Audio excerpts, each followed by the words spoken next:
नाम ऊपर आए, बल्कि हम लोग अपने जो पुराना हमारा हेरिटेज है कि जिसमें 25 रेसलर्स हैं जो यहाँ पे आके ना सिर्फ इस पाकिस्तानी नेशन को ट्रिब्यूट देने आ रहे हैं, जो हमने सेक्रीफाइसेस की हैं पीस बिल्डिंग में दूसरी दुनिया के लिए, और इसको एज ए स्पोर्ट्स को वो एज ए टूल यूज़ कर रहे हैं।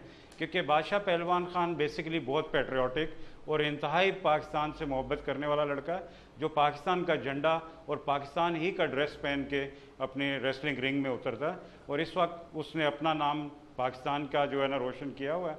और हम लोग ये चाहेंगे कि इस मुल्क में जिस वक्त वो लोग आएँ तो अब बीइंग अ नेशन जो है हम लोग भी उन्हें इसी तरह वेलकम करें। और इसमें बल्कि मैं नासिर भाई से भी रिक्वेस्ट करूँगा कि हमें ये गाइड करें कि हम लोग किस तरीके से मर्ज कर सकते हैं अपनी पुरानी हेरिटेज को इस नए दौर के साथ। शायद अलग बिल्कुल आपने सही फरमाया, और यकीनन मैं आपको रिक्वेस्ट भी करूँगा कि हमारी ये जो फैमिली है उस इवेंट को लीड करे, क्योंकि मैं जिस दुनिया में भी गया हूँ, ऑस्ट्रेलिया, जर्मनी, हॉलैंड और ख़ासकर इंडिया, वो अपनी पुरानी रवायात को, अपने कल्चर को, अपने लोगों को अभी भी इंपॉर्टेंस देते हैं। अभी भी ध्यानचंद की जो पिक्चर्स लगती हैं, ध्यानचंद हॉकी में उनके स्टेडियम्स होते हैं उनके नाम पे, ये चीज़ें हमें अपने कंट्री में भी लानी चाहिए। अगर हमसे कोई गलती हुई है, हम सीखें दुनिया से कि अपने हीरोज़ को, और ये वो हीरो नहीं है जैसे एक कोई क्रिकेटर है या हॉकी प्लेयर है, वो एक सिंगल होता है, वो अकेला खेल होता है पूरे ख़ानदान में, लेकिन इनका जो ख़ानदान है उसमें तो लाइन लगी हुई है पहलवानों की, रुस्तम ज़मा की, रुस्तम हिंद की, और उनके वो वाक़यात तारीख़ में बड़े में अगर लिखना चाहें और नई नस्ल को पता लगे तो आप हैरान हो जाएंगे कि दुनिया में ऐसा कोई ख़ानदान नहीं है।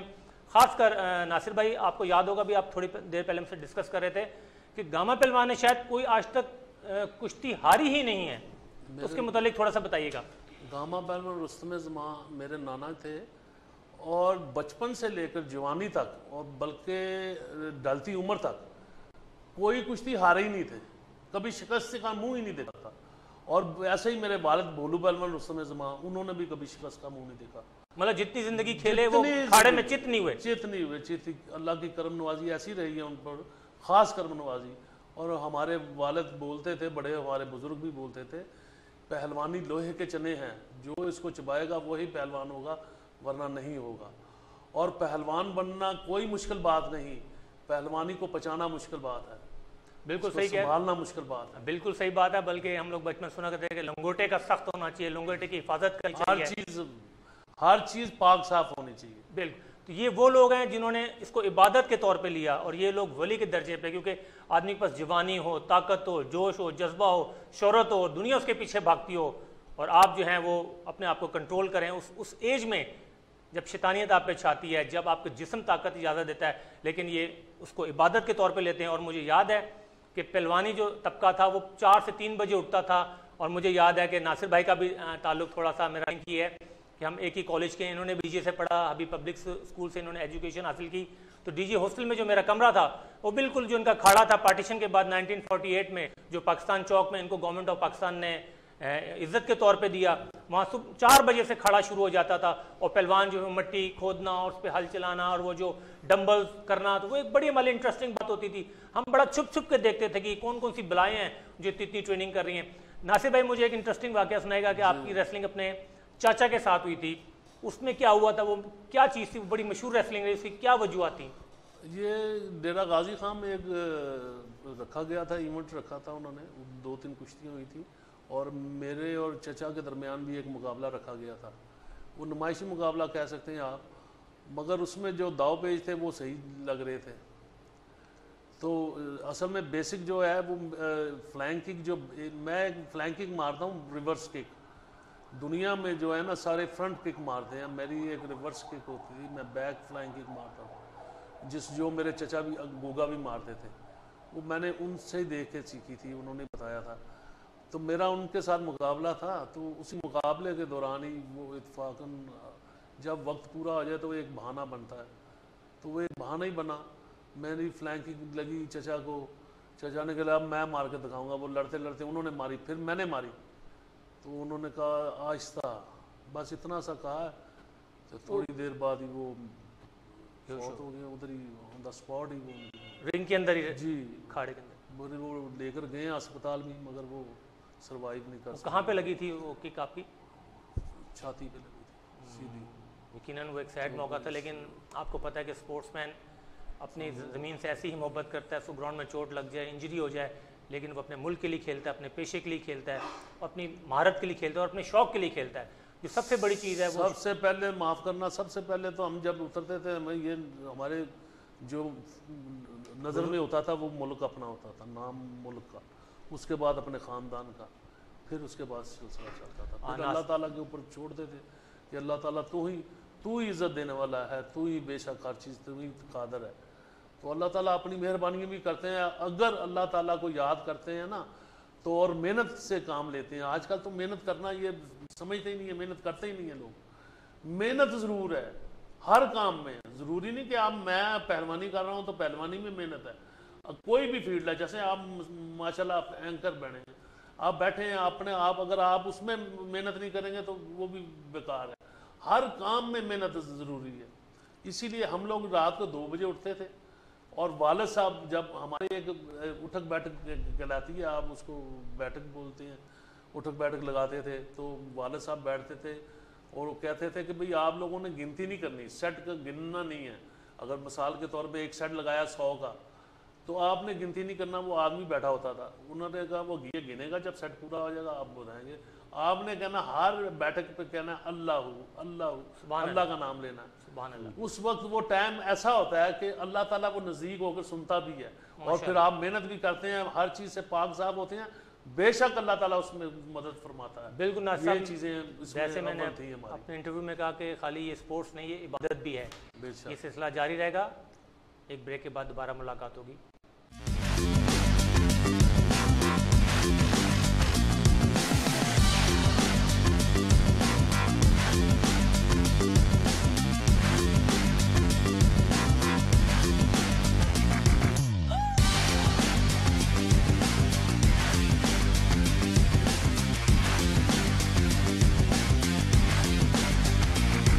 शुरू हो रही है जंग चैंपियंस की।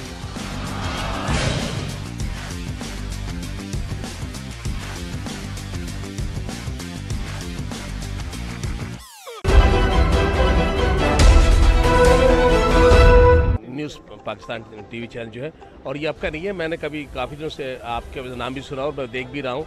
हमारी दुआ है कि जैसे ये नेट पर काम हो रहा है या अपनी साइड पे काम कर रहा है और दूसरे वाइपर भी काम करे, और हमारी दुआएं साथ हैं और हम साथ हैं इंशाल्लाह। हमारी दुआएं आपके लिए। देखते रहिए न्यूज़ पाकिस्तान टीवी।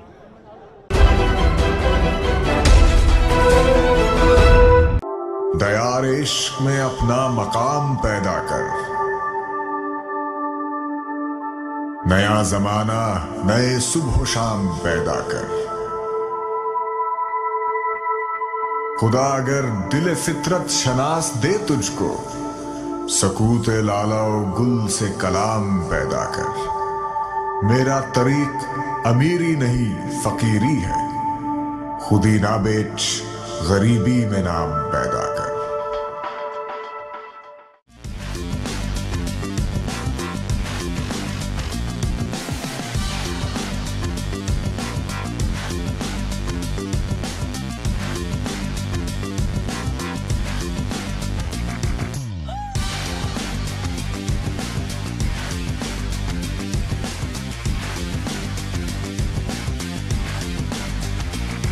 शुरू हो रही है जंग चैंपियंस की।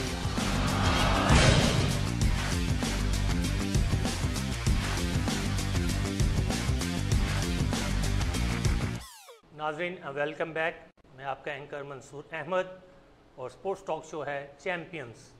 मुझे तो उसका नाम वर्ल्ड चैंपियंस रखना चाहिए था। जो मेरे साथ शख्सियात इस प्रोग्राम में मौजूद हैं और जितना मुझे उनके साथ मज़ा आ रहा है, आप तो टीवी पे एंजॉय करेंगे ही करेंगे, लेकिन इस टॉक शो को मैं भी पर्सनली एंजॉय कर रहा हूँ। जो शख्सियात हैं, जो ख़ानदान है और जो डिस्कशन मेरे साथ चल रही हैं, तो मैंने रिक्वेस्ट किया कि इसका एक और सेगमेंट रखा जाए और उसको नाज़रीन तक ख़ानदानी मालूमात, पहलवानी में क्या हुआ, पाकिस्तान का कल्चर क्या था, हिस्ट्री क्या थी, हम इस पर भी एक प्रोग्राम करेंगे। इस टॉक शो में मैं शाहिदुल हक साहब से पूछूंगा कि प्रो रेसलिंग पाकिस्तान जो हो रही है उसके लिए आपके क्या प्लान्स हैं, कैसे आपने करना है और आपका क्या इरादा है कि इससे पाकिस्तानी पहलवानी को क्या फ़ायदा होगा।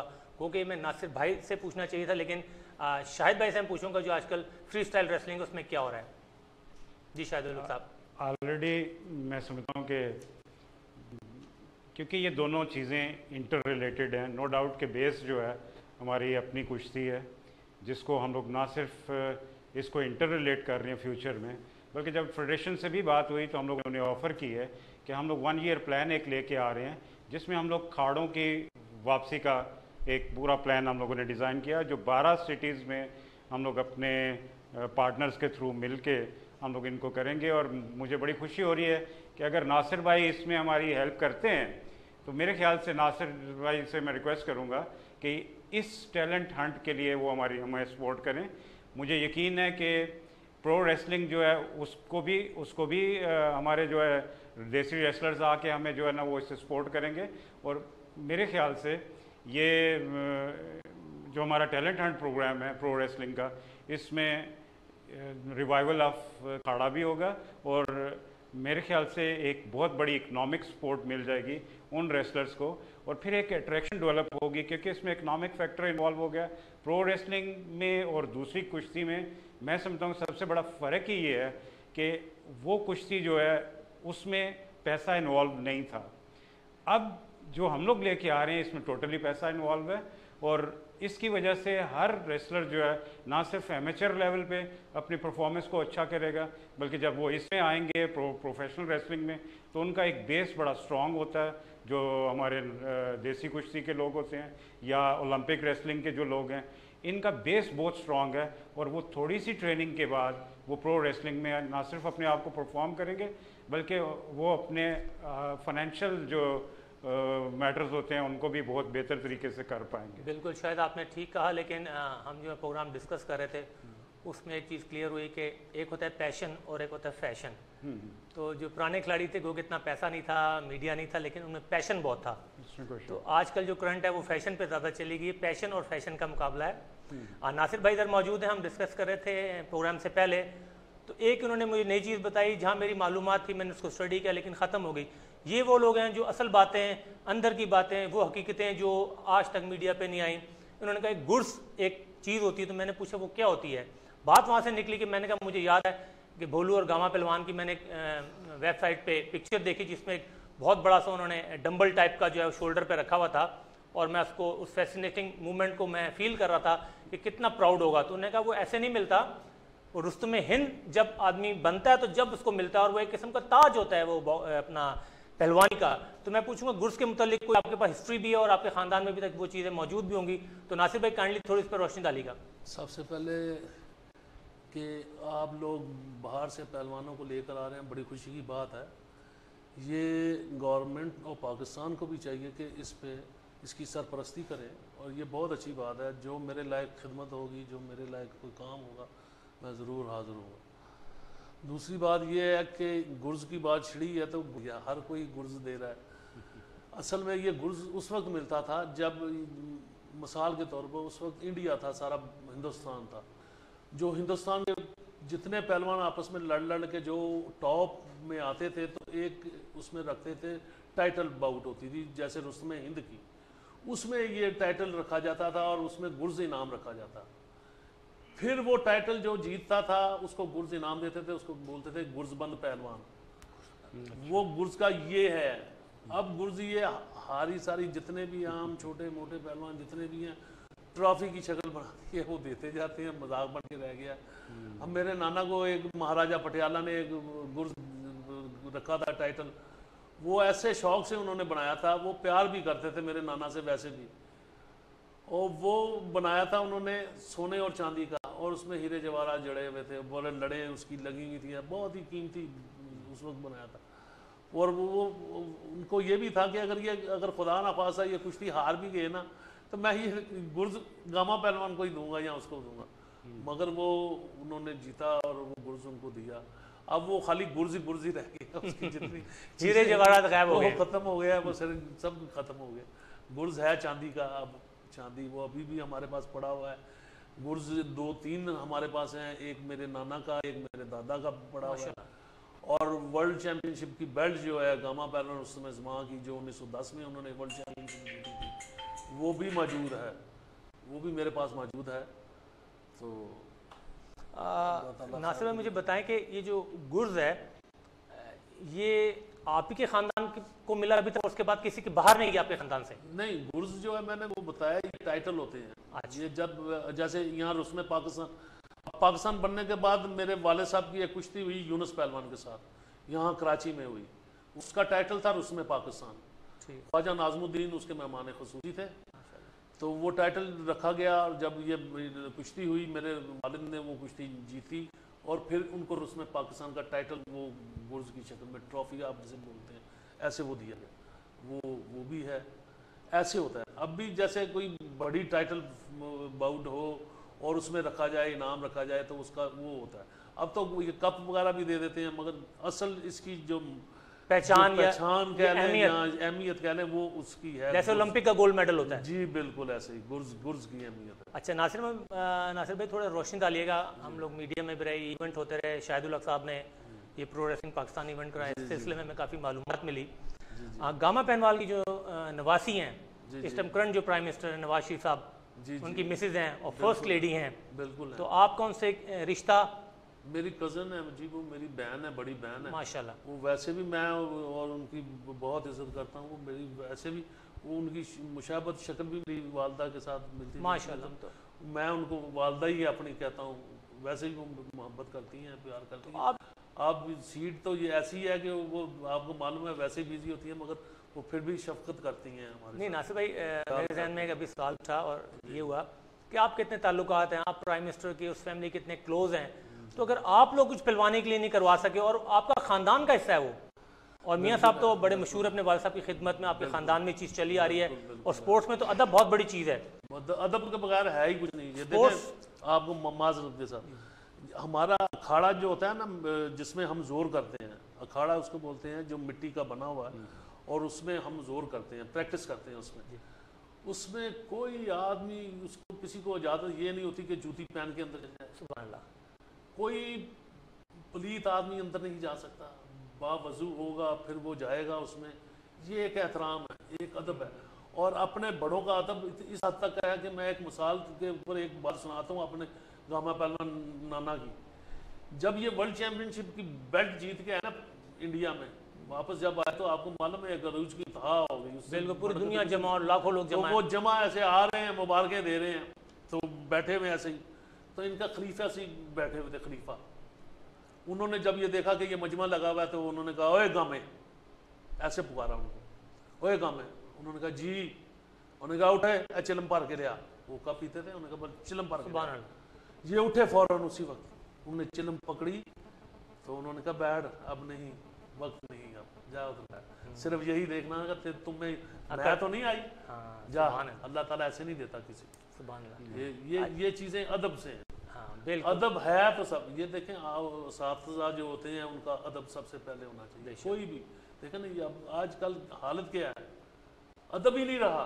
बच्चे इस्लाम नहीं करते आजकल, अदब ही नहीं रहा। अदब होना चाहिए हर लिहाज से। ये सबसे पहले सबक यही है। ये अपने माँ बाप का अदब करते हैं, ऐसे टीचर का अदब करें। ऐसे किसी भी फन में वो किसी के शागिर्द हैं, गायकी हो, कोई गेम हो, उसका अदब करें। अदब लाजमी है। फिर अल्लाह ताला और नज़दीकी से सुनता है, उसका अजर अल्लाह ताला ने देना होता है। अदब आप अपने तरीके से करें, अपने माँ बाप का करें, बड़ों का करें। अदब ज़रूरी है। तो नासिर भाई, शाहिदुल हक साहब जो इवेंट करवा रहे हैं उस सिलसिले में हमारे काफ़ी लोगों से रब्ते हुए, तो मैं एक न्यूज़ मिली कि USA में मुदस्सर साहब कोई हैं, और उन्होंने शाहिदुल हक ने मुझे बताया, उनकी फ़ोन पर उनसे बात भी हुई कि उनका उनसे आपकी फैमिली से बहुत गहरा ताल्लुक़ है, और वो उसने प्रोटेक्ट किया कि जनाब मैं इंग्लैंड में रहा और वहाँ से मैं USA आ गया और मैं ख़ानदान का एक हिस्सा हूँ, उनका फैमिली मेम्बर हूँ। तो ऐसी कोई बात आपके ख़ानदान में है? थोड़ा सा आपको थोड़ी तफसील बता दूँ। गामा पहलवान रुस्तम जमां के 6 बेटे हुए हैं, 6 के 6 फौत हुए। एक 14 साल की उम्र में फौत हुआ, बाकी छोटी छोटी उम्र में फौत हुए। उनकी 4 बेटियां हैं। एक बेटी कलसूम नवाज की जो वालदा थी हैं, वो उनकी वालदा थी। एक मेरी खाला थी, दूसरी जो वो फौत हो गई, उनकी औलाद नहीं थी। एक मेरी खाला है गुजरांवाले में, तो एक मेरी वालदा जो बोलू पहलवान रुस्तम जमां की बेगम भी हैं, और गामा पहलवान रुस्तम जमां की बेटी भी है। ये भी मेरी वालदा को एजाज़ हासिल है। वो फौत हो गई हैं, ये बाकी और तो कोई नहीं, ऐसा कोई हमारा फ़र्द ही नहीं है ऐसा कोई। तो मतलब आपके सामने आज ये चीज़ की तस्दीक होगी कि आपकी फैमिली का ऐसा कोई मेंबर जो अपने आपको डिक्लेयर करे कि मैं भोलू ख़ानदान से हूँ या गामा है? कोई नहीं है। कोई ऐसा फ़र्द। नाज़रीन, हम एक छोटी सी लेते हैं ब्रेक और ये सिलसिला इस तरह जारी रहेगा। दोबारा मुलाकात होगी, हमारा इंतज़ार कीजिएगा।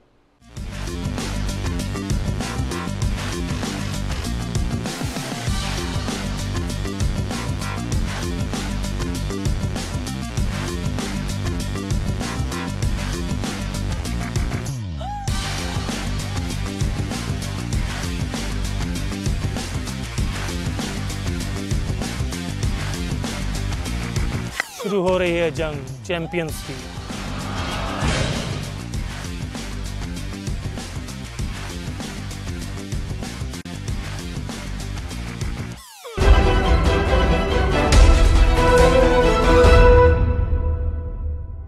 न्यूज़ पाकिस्तान टीवी यानी news Pakistan television HD website का पहला टेलीविज़न चैनल आ रहा है और मैं इनके लिए दुआगो हूँ कि परवरदिगार आलम इन्हें खुशियाँ, कामयाबियाँ, कामरानियाँ नसीब करे और ये सहाफ़त में वो सब कुछ का राह नुमायाँ अंजाम दें जो अभी तक कमी बेशी रह गई।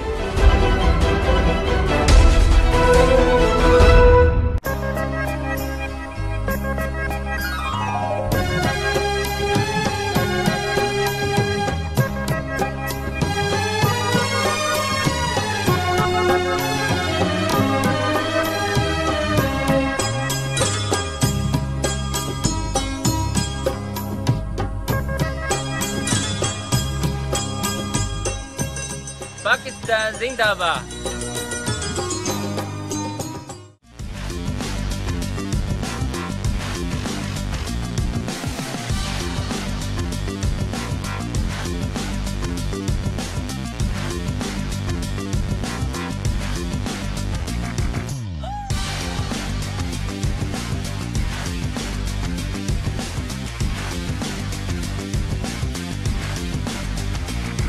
शुरू हो रही है जंग चैंपियंस की।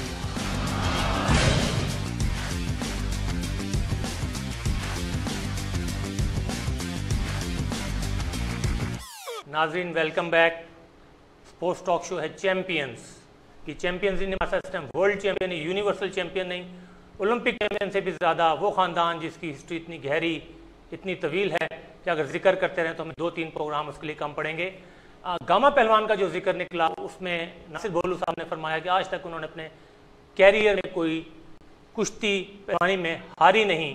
इसी तरह आपको पता होगा हमारे पास वर्ल्ड लीजेंड जहांगीर खान साहब हैं जिन्होंने स्क्वॉश में 554 से ज़्यादा मैचेस जीते, जो आज तक पूरे वर्ल्ड में मशहूर हैं और ये रिकॉर्ड अभी तक ब्रेक नहीं हुआ। लेकिन अगर हम 200 साल पीछे चले जाएँ तो यकीन पाकिस्तान में इंडिया पाकिस्तान जब एक था जिसमें बांग्लादेश भी शामिल था, अफगानिस्तान भी शामिल था, बर्मा का कुछ हिस्सा जो हिंदुस्तान में शामिल था, तो एक पूरे एक बर्रे आज़म की शक्ल इख्तियार कर गया था। उसमें इस ख़ानदान ने अपना लोहा मनवाया और इनके ख़ानदान की 2 शख्सियात भोलू और गामा ऐसी थी जिन्होंने अपने कैरियर में कोई कुश्ती नहीं आ रही। अब ये रिकॉर्ड देखा जाए तो ये दुनिया का सबसे बड़ा रिकॉर्ड है, लेकिन हमारे यहाँ वो पेशेवराई शामिल नहीं है, हमारे यहाँ वो रिकॉर्ड को मेनटेन करने का कॉन्सेप्ट नहीं है। हमारे पास वो एजाज़ात हैं जो हॉकी में हैं, क्रिकेट में हैं, स्क्वॉश में हैं, स्नूकर में, लेकिन कुछ वजूहत की बिना पे वो दिन ब दिन हम पीछे जाते जा रहे हैं। नासिर भाई से हमारी डिस्कशन हो रही थी, तो नासिर भाई बताइएगा कि मेहनत आपके ख़ानदान में, क्योंकि पहलवानी हम सुनते थे 2000 दंड लगाए, 2000 बैठकें लगाई, तो जो आम प्लेयर है वो तो 50, 100, 250 लगाता है, उसके बाद वो ख़त्म कर देता है। तो आपकी मुशक्क़त जो थी, जिसे आप खाड़ा बनाते थे, जो मिट्टी खोदते थे, हमें थोड़ा थोड़ा याद है, उसके ऊपर वो एक वुड की बड़ी सी बार होती थी, उसको सुहागा कहते हैं, वो लगाते थे और तेल लगाते थे। तो वो क्या चीज़ें, बहुत एक्सरसाइजें हैं, एक्सरसाइज करने। देखें, कोई भी काम बगैर मेहनत से बनता ही नहीं है, वो मेहनत दरकार है। मैं अभी आपको एक मिसाल बताने लगा था कि मेरी वालदा स्कूल में पढ़ती थी, तो उस वक्त डेलीगेशन एक आया, ये मेहनत के ऊपर ही मैं आपको बात बताने लगा हूँ। वो बाहर से डेलीगेशन आया और उनका विज़िट था उस स्कूल में, वो विज़िट किया उन्होंने, और वो जो स्कूल वाले थे उन्होंने बताया कि यहाँ गामा पहलवान रुस्तम ज़मां की बेटी भी पढ़ती है। वो बड़े खुश हुए, उन्होंने बुलाएं उनको, बच्ची आ गई। उनसे उन्होंने पूछा कि भाई तुम्हारे वालिद जो हैं, बड़ा उनका नाम है और बड़े वो मेहनत करते थे, वो क्या क्या करते थे। टीचर ने उसको बच्ची को बताया, मेरी वालदा को, कि भाई क्या करते थे भैया आप। तो मेरी वालदा ने कहा वो उठक बैठक लगाते थे, दंड लगाते थे। उन्होंने कहा कितने 3000 उठक बैठक, 3000 दंड, और ये मुख्तलिफ एक्सरसाइज बताई उन्होंने, दौड़ भी लगाते थे ये। वो बड़े खुश हुए, चले गए। अखीर छुट्टी हुई, मेरी वालदा घर आई, अपने वालिद को बाबा जी बोलते थे। उन्होंने कहा बाबा जी तो नाना मेरे ने बोला कि क्या बात, आज बहुत खुश हो, क्या हुआ? तो उन्होंने कहा आज ऐसे ऐसे आदमी आए थे वो बाहर से, तो वो आपकी एक्सरसाइज के बारे में पूछ रहे थे। तो नाना मेरे ने कहा क्या कहा फिर तुम लोगों ने? उन्होंने कहा मैंने कहा बड़ी एक्सरसाइज करते थे, 3000 बैठक, 3000 दंड, और ये। वो मुस्कुराने लगे, हंस पड़े।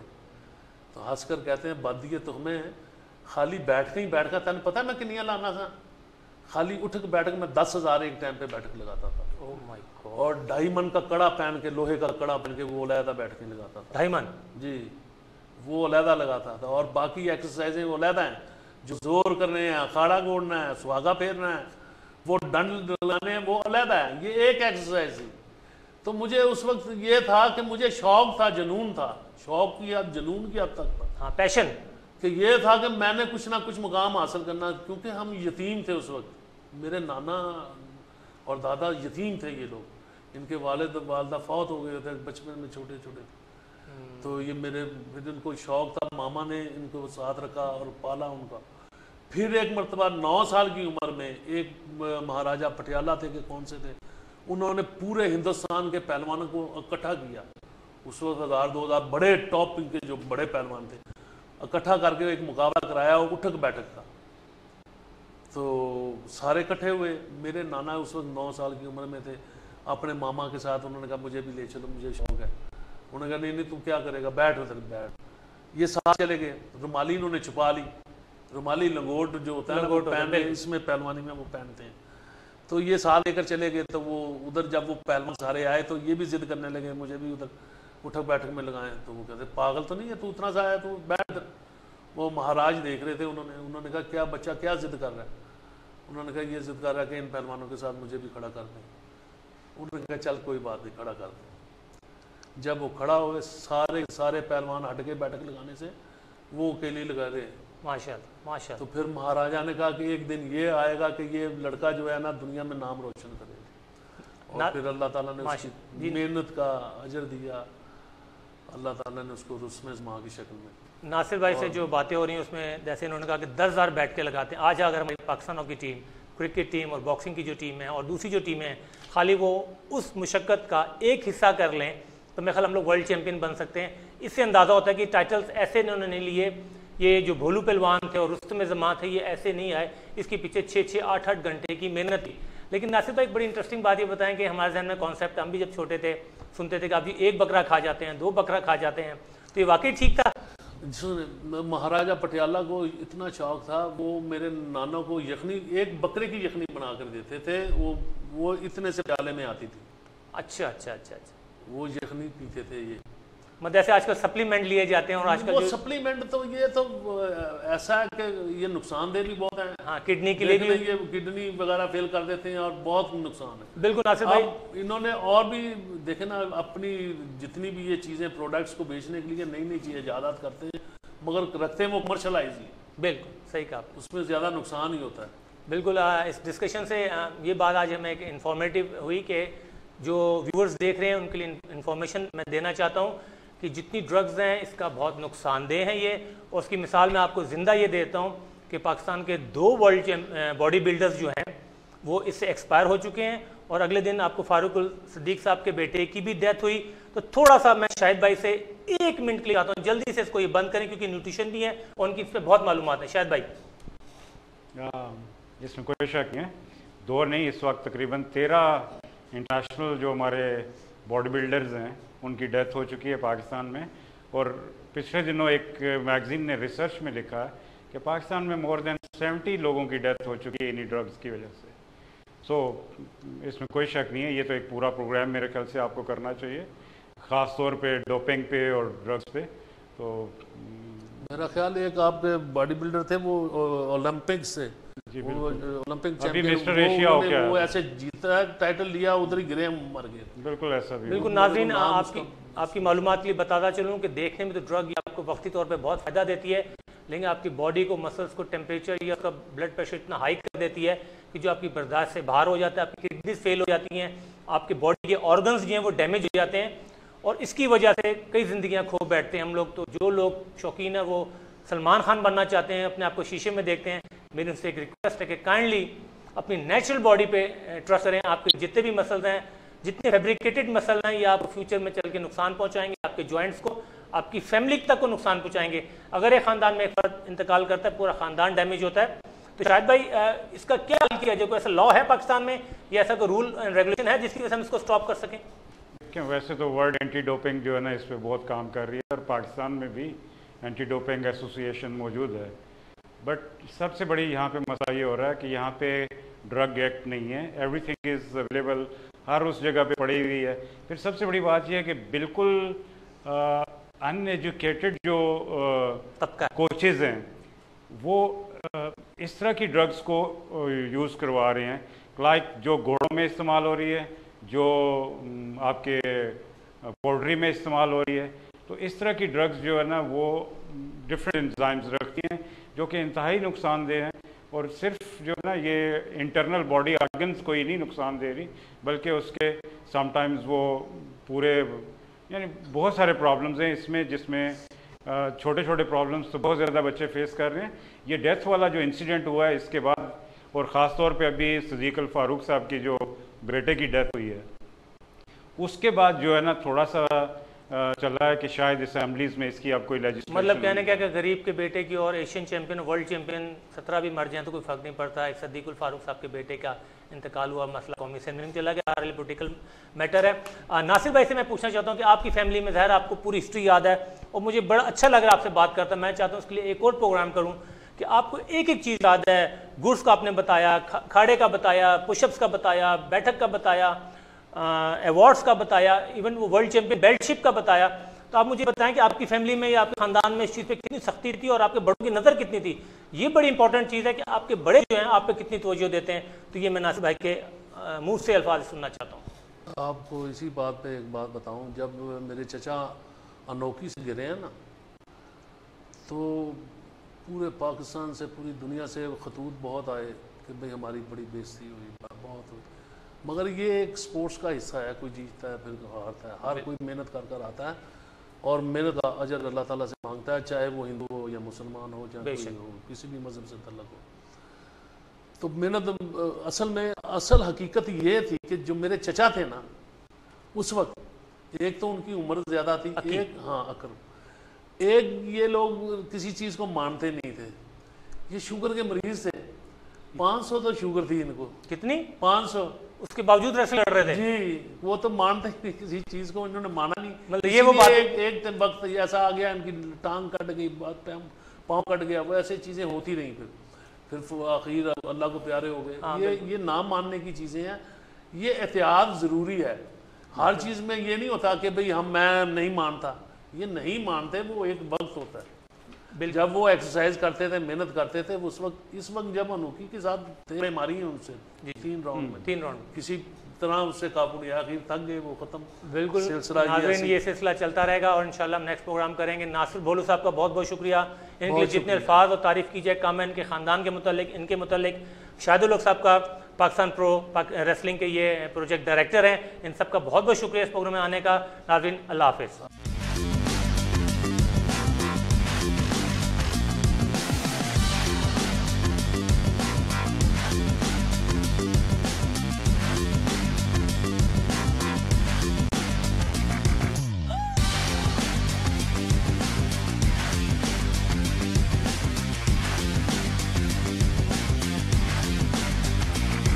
शुरू हो रही है जंग चैंपियंस की।